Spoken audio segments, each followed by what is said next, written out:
नमस्कार, मैं एस्ट्रोलॉजर महक बजाज आपका बहुत बहुत स्वागत करती हूँ अपने यूट्यूब चैनल पर। आज हम बात करने वाले हैं बुध देवता जब कुंडली के द्वादश भाव में आएंगे तो किस तरह के परिणाम यहाँ पर आपको मिलने वाले हैं।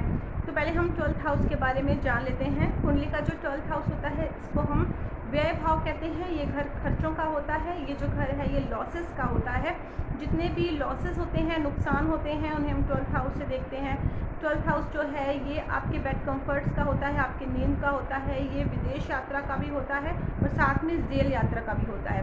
तो अब हम बात करेंगे 12th हाउस में बुध देवता की प्लेसमेंट की। तो 12th हाउस में बृहस्पति और राहु दोनों ही ग्रहों का प्रभाव होता है, क्योंकि बृहस्पति देवता का ये पक्का घर होता है और ये घर राहु से प्रभावित होने की वजह से दोनों ही ग्रहों के प्रभाव में आता है। तो जब बुध देवता कुंडली के 12th हाउस में आएंगे तो काल पुरुष की कुंडली के अनुसार बृहस्पति देवता की यहाँ पर मीन राशि आती है। तो यहाँ पर अब बुध देवता जो होते हैं वो मीन राशि में नीच के हो जाते हैं और बृहस्पति के साथ भी बुध की जो है वो शत्रुता होती है। इसलिए यहाँ पर बुध देवता की ज़्यादातर नेगेटिव रिजल्ट्स ही मिलते हैं। परंतु किन कंडीशंस में यहाँ पर बुध आपको पॉजिटिव रिजल्ट्स भी दे सकता है उसके बारे में हम आज बात करेंगे। तो यहाँ पर ज़्यादातर बुध के आपको नेगेटिव रिजल्ट्स ही मिलते हैं। तो बुध अगर यहाँ पर नेगेटिव है तो जातक जो होता है वो झूठ बोलने वाला, मतलबी, वादा करके मुकर जाने वाला होता है। ऐसे लोगों के माइंड में नेगेटिव थॉट्स बहुत ज़्यादा होते हैं और ऐसे लोगों की जो थिंकिंग होती है पूरी तरह से नेगेटिव होती है। क्योंकि देखिए 12th हाउस में राहु का प्रभाव होता है और बुध क्या है, बुध आपकी बुद्धि है। तो बुद्धि में जब राहु की नेगेटिविटी मिलेगी तो ऐसे लोगों की जो सोच है पूरी तरह से नेगेटिव हो जाती है। ऐसे लोग बहुत ही नेगेटिव माइंड वाले होते हैं और ऐसे लोगों की फिर धोखा करना, बेईमानी करना, फिर इस तरह की इन लोगों की हैबिट हो जाती है। तो यहाँ पर फिर देखा गया है ऐसे लोगों के शत्रु भी बहुत ज़्यादा हो जाते हैं। तो यहाँ पर अब हमें राहु को शांत करना और बृहस्पति को अच्छा करना बहुत ही ज़्यादा ज़रूरी होता है। तो 12th हाउस जो होता है वो आपके घर की छत होती है। तो आप अपने घर की छत में टूटे हुए गमले, खाली घड़े या टूटा फूटा कोई भी कबाड़ का सामान जो होता है वो आपने अपने घर की छत में नहीं रखना है। छत को आप हमेशा साफ रखें। और आपने यहाँ पर अपने घर में म्यूज़िकल जो इंस्ट्रूमेंट्स होते हैं, तबला, गिटार, हारमोनियम, इनको भी आपने अपने घर में नहीं रखना है। और आपने यहाँ पर 25वें वर्ष में शादी नहीं करनी है, क्योंकि 25वां जो अरसा होता है ये शुक्र का अरसा होता है।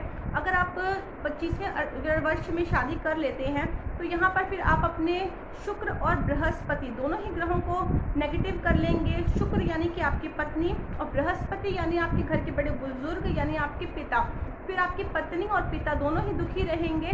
तो यहाँ पर फिर आपकी मैरिड लाइफ में भी प्रॉब्लम्स आ जाएंगी। तो इस तरह से यहाँ पर आपने 25वें वर्ष में शादी नहीं करनी है। और अगर 12th हाउस में बुध है तो ऐसे में अगर 6th हाउस में चंद्रमा आ जाता है तो यहाँ पर अब बुध और चंद्रमा का जो कॉम्बिनेशन है ये भी बहुत ही ज़्यादा नेगेटिव हो जाता है।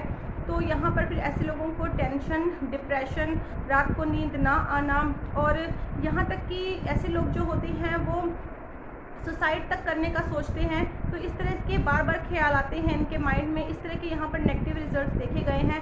और अगर 12th हाउस में बुध है और ऐसे में मंगल 6th हाउस में आ जाता है तो ऐसे लोगों के दुश्मन बहुत ज़्यादा होते हैं। मंगल जो होता है वो भाइयों का कारक होता है। तो आपके अपने भाइयों के साथ मतभेद हो सकते हैं, लड़ाई झगड़ा हो सकता है। तो अब 6th हाउस में कोई भी ग्रह आएगा तो यहाँ पर उसके रिगार्डिंग आपको नेगेटिव रिजल्ट्स ही मिलेंगे, क्योंकि 12th हाउस में बैठा हुआ बुध जो है वो अपनी उल्टी दृष्टि से 6th हाउस को देख रहा है। क्योंकि 12th हाउस के बुध को लाल किताब में उल्टा लटका चमगादड़ कहा गया है, जो कि अपनी उस उल्टी दृष्टि 6th हाउस में डाल रहा है। तो 6th हाउस में अब जो भी ग्रह आएगा वो आपको नेगेटिव रिजल्ट्स देगा। अगर 6th हाउस में कोई भी ग्रह नहीं बैठा हुआ है, खाली है, तो भी यहाँ पर आपको बुध के नेगेटिव रिजल्ट्स मिलेंगे। जैसे आपकी ज़ुबान जो है, ज़ुबान का लड़खड़ाना, आपकी वाणी दोष हो सकता है आपको। और इसके अलावा आपको स्किन रिलेटेड प्रॉब्लम्स हो सकती हैं और नसों नाड़ियों में दिक्कत, नाड़ियाँ ब्लॉक हो सकती हैं और जो ब्लड सर्कुलेशन है उसमें प्रॉब्लम आ सकती है आपको। और इसके अलावा बिजनेस रिलेटेड प्रॉब्लम्स आपको यहाँ पर आ सकती है। हो सकता है आपको अपने बिजनेस के लिए बहुत बड़ी अमाउंट में आपको लोन लेना पड़े और आपके ऊपर कर्ज भी यहाँ पर हो सकता है। अब हम बात करेंगे यहाँ पर किन कंडीशंस में बुध जो है वो आपको पॉजिटिव रिजल्ट्स देता है। तो यहाँ पर बुध अगर 12th हाउस में है और साथ में अगर सूर्य आ जाता है, या फिर बुध के साथ अगर शनि आ जाता है तो यहाँ पर बैठा हुआ बुध फिर आपको बहुत ही अच्छे रिजल्ट्स देता है, बहुत ही पॉजिटिव रिजल्ट्स देता है।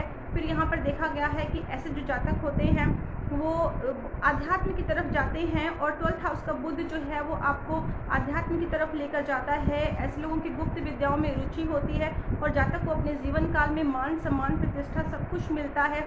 और ऐसे लोग जो होते हैं अपने बिजनेस से रिलेटेड विदेश यात्राएं अपने जीवन काल में ज़रूर करते हैं।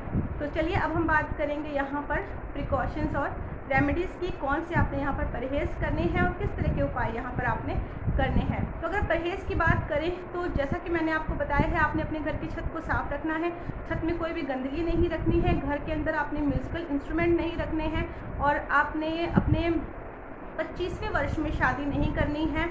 और अगर आप किसी से कोई वादा करते हैं, कमिटमेंट करते हैं, आप उसको ज़रूर पूरा करें, वादा करके आपने मुकरना नहीं है। और अब हम उपायों की अगर बात करें तो आप मूंग साबुत दाल जो होती है वो रात को आप भिगो कर रखें और सुबह आपने उसको पक्षियों को डालना है।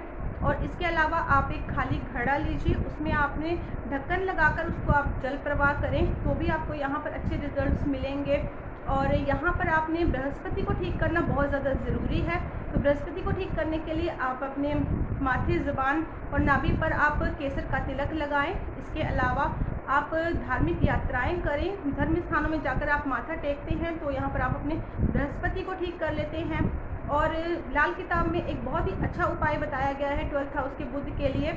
एक स्टेनलेस स्टील का छल्ला, जिसको कि फौलाद का छल्ला भी बोला गया है, उसको आपने अपने हैंड की जो लिटिल फिंगर है, सबसे छोटी वाली फिंगर, उसमें आपने पहनना है। अगर आपको स्टेनलेस स्टील का छल्ला नहीं भी मिलता है तो यहाँ पर आप चांदी का छल्ला भी धारण कर सकते हैं। तो इस तरह के उपाय करके आप अपने बुध को पॉजिटिव कर सकते हैं। तो मेरा वीडियो आपको अच्छा लगा है, जानकारी अच्छी लगी है, इसको लाइक करें, आप शेयर करें, चैनल को सब्सक्राइब ज़रूर करें ताकि आने वाली वीडियोस का आपको नोटिफिकेशन टाइम टू टाइम मिल सके। और ये हमारी सीरीज़ की लास्ट वीडियो है। अब हम मिलेंगे अपनी न्यू वीडियो में न्यू सीरीज़ के